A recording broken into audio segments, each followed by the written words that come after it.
Welcome to the Daily Block, the top things that happened in the past day in crypto and why traders should care. Short, snarky, and with less optimism than your last moon bag.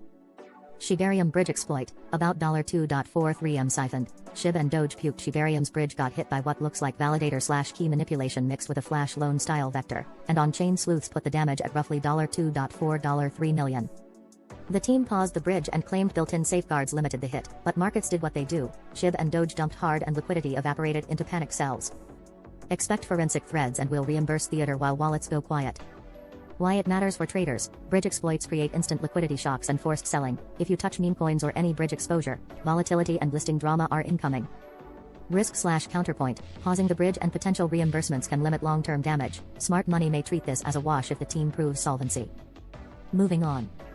Monero's biggest reorg ever, 18 blocks and 117 transactions vanish. Monero just suffered an 18-block reorg where a competing chain from a single pool, Cubic, overtook the main chain, invalidating roughly 117 transactions. Researchers are calling it the largest Monero reorg on record.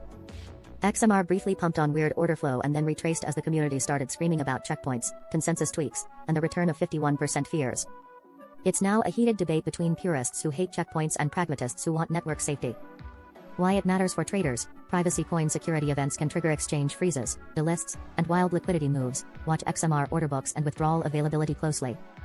Risk/counterpoint. It could be a coordinated pool mishap or bug rather than a full attacker takeover. Protocol fixes or temporary mitigations might restore confidence quickly. Next story. Solana season keeps accelerating. Big treasury money and Galaxy buys forward. Industries closed a jaw-dropping $1.65 billion raise to build a Solana treasury and DeFi strategy, with names like Multicoin, Galaxy, and Jump backing it. Meanwhile, Galaxy Digital reportedly scooped up millions of SOL over recent days in bursts worth hundreds of millions, and that buying pressure is reviving SOL rallies and ETF chatter. Put bluntly, institutions are betting on Solana-led flows again. Why it matters for traders. Large institutional accumulation can seed sustained liquidity and altcoin rotation. Watch SOL futures positioning and whether capital rotates from BTC into L1 alts. Risk/counterpoint. SOL's history of outages and concentrated whales means gains can be fast and fragile. Institutional buys aren't a guarantee of continuous price strength. Switching gears.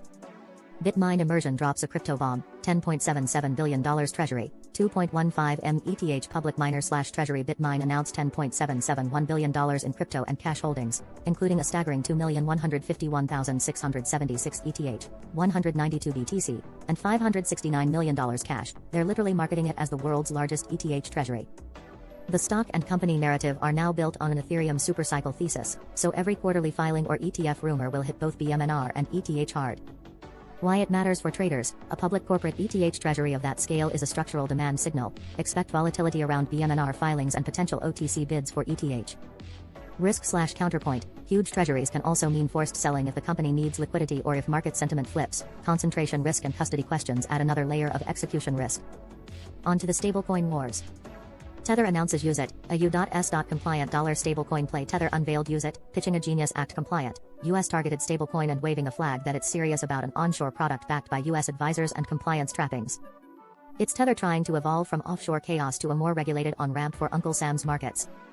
Why it matters for traders. A regulated Tether in the U.S. could shift on-chain liquidity plumbing and stablecoin market share. Watch flow into Use It and any changes in funding rates or stablecoin spreads. Risk/counterpoint. Regulatory approval and redemption mechanics matter more than slogans. Slow adoption or legal snags would mute the thesis. Next. Polkadot referendum passes. Supply cap at 2.1 billion. Polkadot voters approved referendum 1710 to cap supply at 2.1 billion and set issuance to taper every 2 years, replacing the previous effectively unlimited model. The market reaction was surprisingly muted in the short term, but this materially changes long-term scarcity and staking economics for DOT holders. Why it matters for traders. Tokenomics tightening is a long-term bullish structural catalyst. Traders can expect volatility as issuance schedules and staking flows reprice. Risk/counterpoint. The immediate price response was lukewarm. Structural changes can take months or years to be fully priced, and staking behavior could create short-term selling pressure. Now some regulatory theater. SEC leadership pivot. Paul Atkins and Project Crypto. Paul Atkins, the new SEC pick from the previous administration, is signaling a friendlier, clearer framework called Project Crypto, arguing many tokens shouldn't be treated as securities and promising lighter enforcement for technical issues. It's a tonal pivot from the Gensler era and is feeding a wave of optimism about clearer rules and faster product rollouts. Why it matters for traders. A friendlier SEC reduces regulatory tail risk and can catalyze institutional product launches. Headlines here move markets fast. Risk/counterpoint. Politics change faster than market orders, a friendlier rhetoric doesn't erase statutory uncertainty, and litigation can still surprise. Last one. Remitix presale and wallet beta, $25.6 million raised. Wallet beta SEPT 15 payments project Remitix says it raised $25.6 million in presale at $0.1080 and plans a wallet beta on September 15, promising cross-border fiat/crypto rails across 30+ countries, plus Bitmart and bank listings on the roadmap. It's the classic payments pitch: real-world rails, fiat corridors, and liquidity to be unlocked on listing day. Why it matters for traders: wallet launches and presale projects can trigger retail volume spikes and listing pumps. Watch lockup expiries and initial liquidity. Risk/counterpoint. The payments field is crowded and regulatory friction is real. Presale hype frequently outpaces sustainable volume. Quick trading takeaways: expect acute meme coin and altcoin volatility after the Shibarium hack. Avoid levered bets unless you enjoy forced liquidations.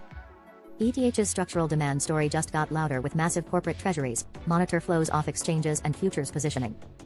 Sol rotation is real. Big buys plus a giant treasury are potential alt-season fuel, but remember Sol's fragility.